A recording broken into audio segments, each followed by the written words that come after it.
another Monday, another video. My name is Vita. This is Hippie Curl Hub. Welcome. So today it's not going to be a very long video. I'm going to share and talk about this dress that I made. I did not film the process of making it, but I'm gonna guide you through it, and I'm gonna throw some photos over how I style it, the items that were there before, and yeah, I think once you know how things work, you're gonna understand what's happening here. Okay, so this was a top that I thrifted a while ago. I thought I will keep it for myself, but then it was there forever. I didn't wear it. Then I put it on a rack for a tiny little bit, and then I realized that this might not be the most hot item, so I brought it home because I got an idea to do something with it. These were jeans. I thrifted them because all these pockets were very entertaining, and I thought they will be great if I cut it up. The denim, the jeans itself, they were not vintage, they were just regular, most likely fast fashion, current brand, but I thought the fabric can still be used for upcycling because once it's in a thrift, is somebody's trash. So I bought this because these pockets, like I said, I thought I'll cut them out, maybe attach them to the upcycle jackets that I make. But it is in a good condition and the denim doesn't look bad at all. So and this centerpiece is the bottom of a pink dress, the vintage dress that I cut up, and I shared in one of my videos that it was covered in holes, and then that dress I turned into a top for myself, and I embroidered black flowers on it to cover up the holes. So this was already pretty much a waste, this fabric, but of course I only used the parts that had the holes, so it's all tidy and clean. Okay, so this is the front. So the top was originally made already. I didn't do anything to the top. I just constructed the bottom and I attached it to the bottom. So here I folded it in a way that it kind of opens up, and then the fabric is there, and as you can see that the colors are vibing very nicely together. Also the back, okay, this is where it gets like good. I was proud of myself that I did that. So here I did some ruching at the back because there are no pockets on the denim at the back, only on the side and the front. So I gathered the fabric to make it a little bit more, I'll show you a close-up in a minute, it's just because it doesn't fit all the way in the center, to have like more flowiness to it so you can fit in it better. And here I was trying to figure out how I'm gonna do this back part because the top has a zipper here because it's hard to put it on. So as you can see, it opens, and this I sewn like extended on the top, so that when the zipper goes down, the fabric just ruches up naturally without like sticking out in the bottom. I was trying to think like whether I need to add elastic or gather it, but I didn't want it to become like you unzip the top and then here is tight, and then you would be struggling to put your item on. So this is a perfect solution, and also it gives you the space, and it falls really nicely. I will turn it back.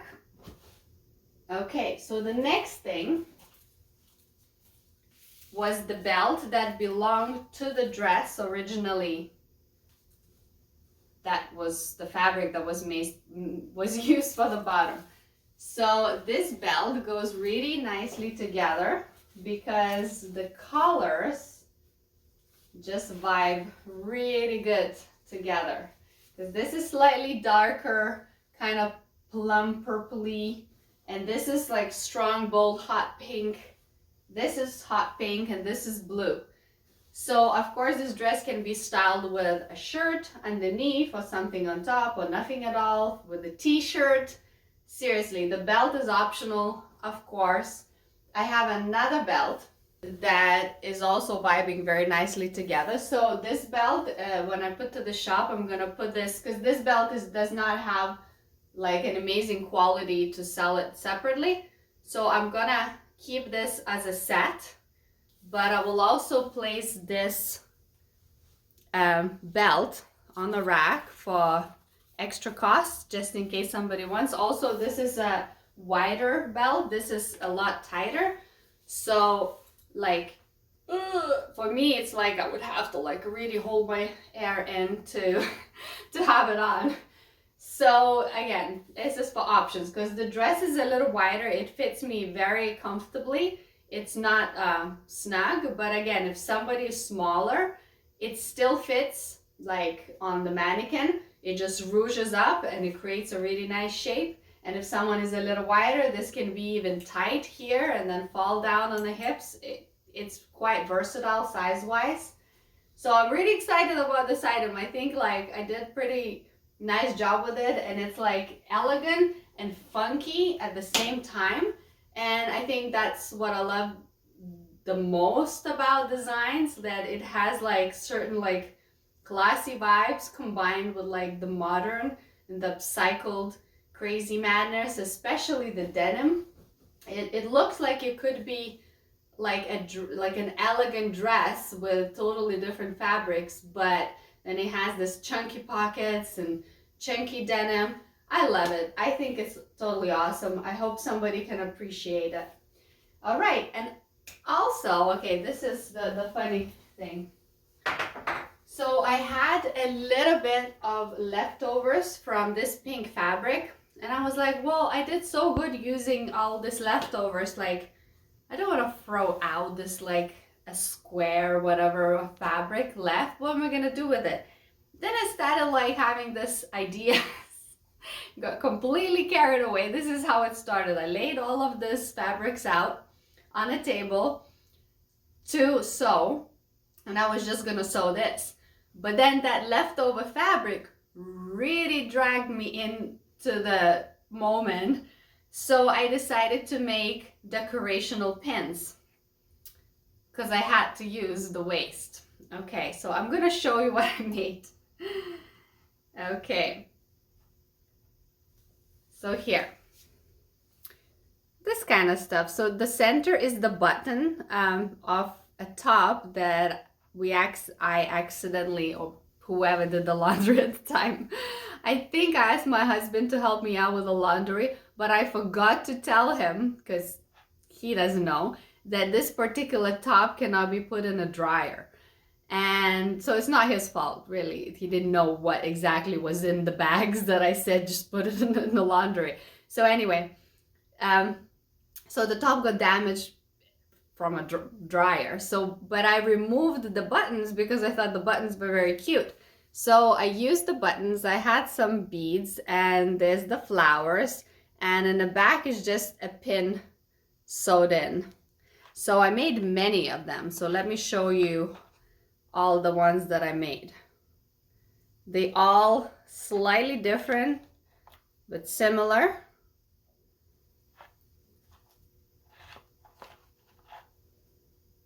I really like this one. This one is like a little rose. I just played around with the same idea. It's like the idea is the same, but each of them are a little bit different. That's what I love about one-of-a-kind kind of ideas, because even when you have an idea, you can come up with so many. This one kind of reminds me of an orchid. What I was gonna say, even when you have that one idea, the variations for it are endless, and that's why I find it extremely boring when I have to make something like over and over again and the same, which I don't, because that's the whole point of me having this business where I just do my own thing. I guess ideas is never my issue.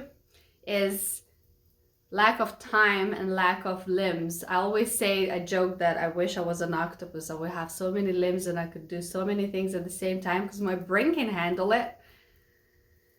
Just only 2 arms is a problem.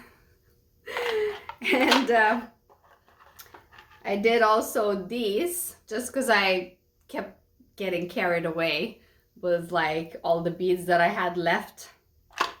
And I was like, oh, I'm just gonna do it all. You know, this could go on anything. I love this one.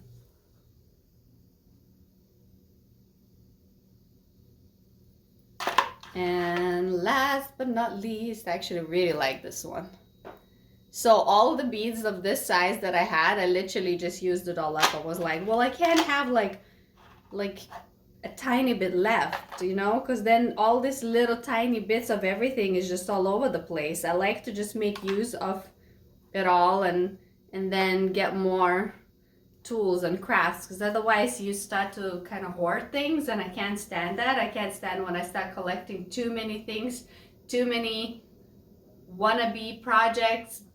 I like to keep up with my ideas flow, because then I get extremely overwhelmed, and then I start to kind of procrastinate because I feel like I have too many ideas brewing and not enough time, and I don't know what to start. And I think that's a common problem for a lot of creative people. So I really use my discipline to keep like at flow with things, so that I can get like my creative juices kind of like under control, and then I feel good and satisfied. And then when I get a lot of things done, I get extra inspired, and then some other projects become not as like I'm not as anxious to do them, because maybe I go like, you know what, that is not that exciting, so I'll skip that one, I'll do something else with that, if that makes sense. So anyway, yeah, so 2 shirts that I have too.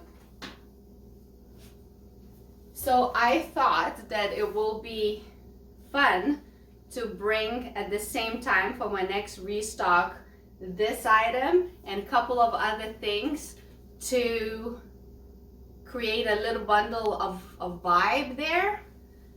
This gorgeous shirt. Oh my god, look how gorgeous it is. This is 100% silk, made in Hong Kong. And whenever I find an item made in Hong Kong, I go, oh, because I lived there for a long time. I lived in Hong Kong for 7 years. That's where I met my husband, and that's when my daughter was born. So it always gives me the whole, it's like, oh, Hong Kong. And you know it's vintage when it's made in Hong Kong, because nothing has been made in Hong Kong for a long time.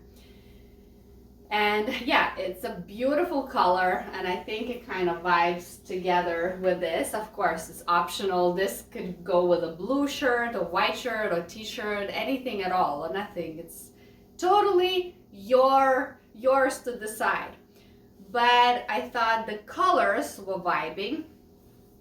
Even this, I used it in a photo to put it under, but I also wonder if this could become even like that, or maybe even styled a little bit tucked in.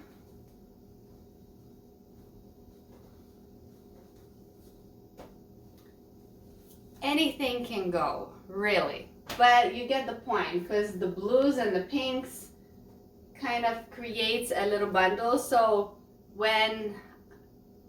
if somebody comes to my rack, it's not like this crazy colors popping, that there's certain themes of colors on my rack. So then there can be at least some sort of like, oh, I like this tone, so I like this color. And then you go through, and you know, most of the times people will buy one item on your rack, sometimes more than one, but at least for the attractiveness and for aesthetics, and you never know, these could go together. So yes, my friends, as you can see that I'm wearing the same outfit in the last couple of videos because I have been hopping between the last 3 videos. I'm really trying to push my upcycle clothing production at the same time keeping up with YouTube. So sometimes I go back and forth between the videos and then I fill in the gaps and I try to like separate the themes and organize things. Anyway, you get the idea. Doing the best I can every day, still going strong in the new video every Monday 10 a.m. Whatever it is, I told myself sometimes it's gonna be great videos, sometimes maybe not. Sometimes it's gonna be about my restock, sometimes about upcycling, sometimes about just styling a couple of items or sharing what I already made without actually having footage of how I made it, depending on the day, depending on the mood and the situation and whatever comes out. Because sometimes really I just want to sew and make. The filming becomes a little bit complicated because you gotta set the camera, it slows you down. So really, I'm doing the best I can. I hope you can appreciate it. Like I said before, YouTube does not pay me to do this. I'm doing this for my own future investment into my small business. Who knows where this is gonna go? If you like and if you feel like doing good omens, share my content, comment, like, and subscribe. I'll really appreciate it because you never know, you know? You never know what the outcome might be. The only way you'll find out if you actually try. So there you go. That's my 2025 consistent mindset, to keep on doing and going without worrying whether it's gonna be a success or not, because you never know. If you quit, you definitely won't succeed in that particular thing that you quit. If you'll continue with it, you'll have more chance that you will succeed rather than if you quit, right? Okay, makes sense. So same thing for yourself. Apply that onto your lifestyle, apply it in your with your health goals, with your fitness goals, with your business goals, with your money goals. Sometimes it's a lot to handle, but seriously, I'm the kind of personality that like to be busy. I've got a lot of creative energy in me, and if I don't let it out, it becomes an anxiety. When I do things, even though I get tired and exhausted sometimes, I feel better and I feel good about myself and I feel like I want to do more of it because it feels good. All right, enough of motivational talks. It's, you know, whatever. Woo!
next Monday, 10 a.m.